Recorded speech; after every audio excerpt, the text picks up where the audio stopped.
Nobody has made more waves in the name, image, likeness waters than Miami businessman John Ruiz. Billionaire John Ruiz is giving millions to UM players. This deal's for players sometimes worth well into six figures. What have you found works with NIL? You have really good boosters.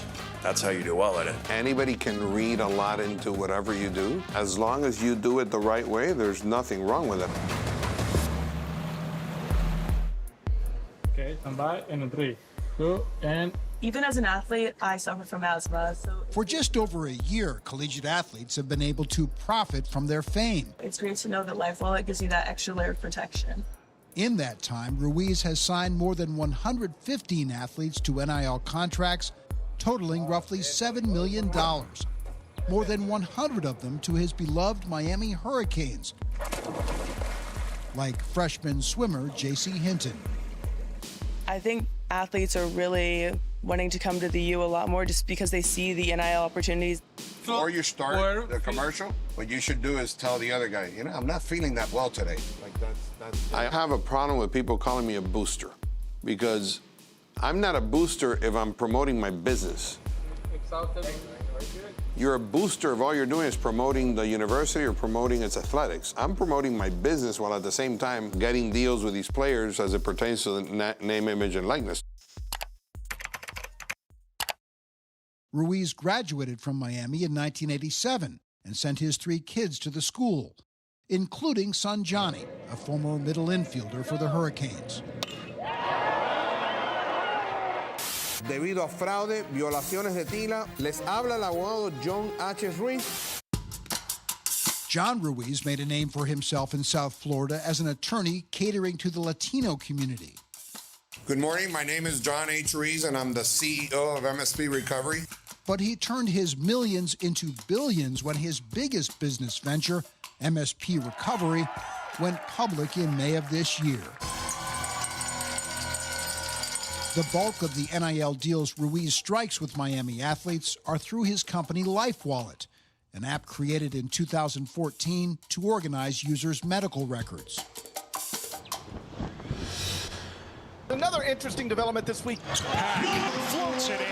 Kansas State transfer Nigel Pack announced a transfer to Miami, and he's gonna get some real money. When Ruiz announced in April on social media an NIL deal with highly touted transfer guard Nigel Pack worth an eye-popping $800,000 and a new car, Ruiz staked his claim as the NIL king. Why be so public about the terms of the deal? It was strategic, completely strategic. But the very reason why people are asking why did you do it is the very reason why it was so successful. Right now, we're over 6 million views on just that one tweet alone. Hi, I'm Nigel Pack. And when I decided to come to Miami, I knew I had to pack, including my LifeWallet. What impact, if any, did the deal with LifeWallet play into your decision to transfer to the University of Miami? Yeah, it didn't have any impact at all. I mean, obviously, I didn't know anything about the deal until after.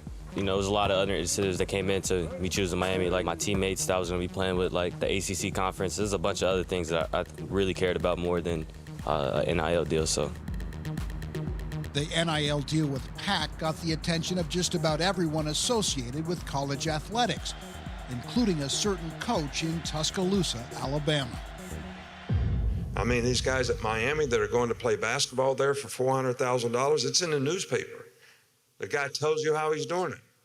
So, but the NCAA can't enforce their rules because it's not against the law. And that's an issue. That's a problem. I don't think, like people that attack me, that's why I'm so involved in responding, because I have nothing to hide. Did you feel Coach Saban was disrespectful? I think that's very disrespectful because he doesn't know what goes on. He doesn't know what our deals are like. He's never read my contract, and we're very strict about our contracts. If we send out letters, hey, you're not complying with your contract, and if you don't comply with your contract, your deal's over. It was inevitable that boosters would find a way to put money in the hands of the athletes that they wanted to come to their schools. Professor Gabe Feldman is the director of the sports law program at Tulane University. The NCAA's enforcement has been non-existent. You can fill in your favorite analogy. This is drivers driving 100 miles an hour knowing that there are no cops on the highway. It's very difficult to prove if an NIL payment is a legitimate deal that is designed to reward the athlete for the value of their NIL that gives some benefit to the third party, versus it's not about NIL at all. It's only about giving money to this athlete so they will attend the school. In June, the NCAA launched an inquiry into Ruiz's NIL deals with Miami athletes. The University of Miami declined our interview request for the athletic director, football coach, and men's basketball coach. Nobody from the school has ever come to you and said, John, we really want that player. 100%. I don't speak to anybody at the school with the exception of the compliance department. You never once offered someone a deal before they committed to Miami? No, what happens is this. So first of all, 95% of our players are already at the school when we give them a deal. The other players have learned about LifeWallet. So I get contacted by lawyers and agents. Those kids need to you pick whichever school they're going to go to. It's not just because I do stuff with FIU, I do things with NC State. So we give, deals with kids all over the country. There is no place in the United States of America that will have a better NIL program than we will. What do you say to people who are uncomfortable with the idea that one wealthy businessman can alter the fortunes of an athletic department? I don't think it's fair to say that one wealthy individual is changing a program. I think what is fair to say is that one individual that happens to be in Miami, that happened to go to the University of Miami, that loves the University of Miami and their athletics, has come up with a strategy that's legal, that's transparent, that gives back to the schools, to the students, to academics, to life. That, I think, is very positive. It's all about that.